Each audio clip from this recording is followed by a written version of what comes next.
Hello, Libertarians. You've been going off around how government is the worst thing in the world, and you know what? I've just had about enough of it. Um, let's see where to begin. Where to begin? Oh yes. Well, let's start with something that happened in 1911. This is the Triangle waist shirt factory. Now, because there were no, what do we call, exits, or at least not enough of them for the workers there, 146 of them died.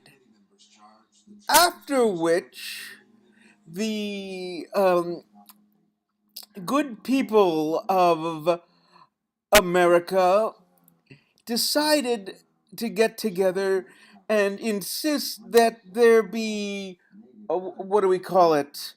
Oh yes, exits and signs that were,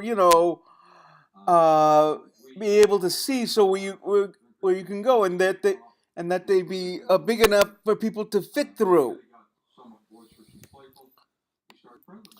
Then there is this something that happened in 1912. Now, granted, this is also a British thing as well as an American thing, so maybe I should only get half credit for bringing this up, or maybe you should only be half, uh,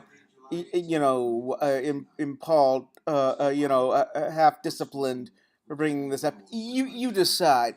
But you see, in April of that year, there was this ship, and for some reason, it decided that it was unsinkable, and so it didn't have enough lifeboats to, in case of, what do we call it? Oh yes, crashing and sinking. If the ship would crash and sink. Now I know, we all love the movie that came out 85 years later, but we could have lived without it, and I don't speak about that just as a male.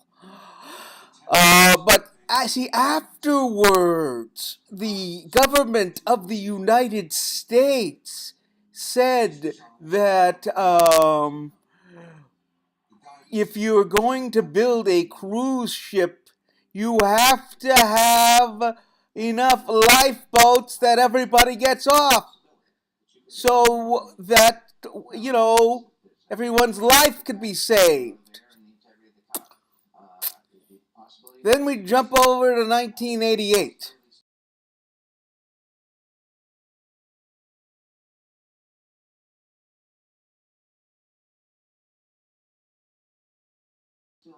Now, in 1988, they passed this little thing known as the seatbelt law, where, and, well, actually, check that. The seatbelt law was already passed by 1988.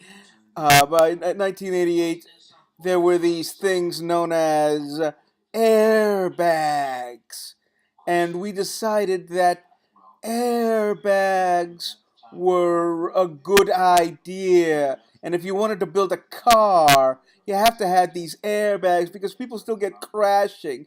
And the reason that we did it was the same reason that we lowered the drinking age in 1984 to prevent people from dying. So, to all of you who's telling me that government kills people, government has saved people's life just as much as it has killed it. Also, as I watch the American Experience while doing this on the Kennedy family, I'd also like to remind you that after 1968, we passed a law making it that all candidates for presidency of this country be protected, so what happened to Bobby Kennedy doesn't happen. And oh, well, you take a look. Ever since then, no presidential candidate has been shot at, successfully at least. Um, and also that Ronald Reagan was probably saved because he was able to get into a car that did not have that was not a convertible. Because after JFK was shot, the government said, let's not do that. Let's not have our head of state in in a convertible anymore. Let's only pass a law. So, mind you, that no one has killed a president since, although there have been many tries. Bye bye.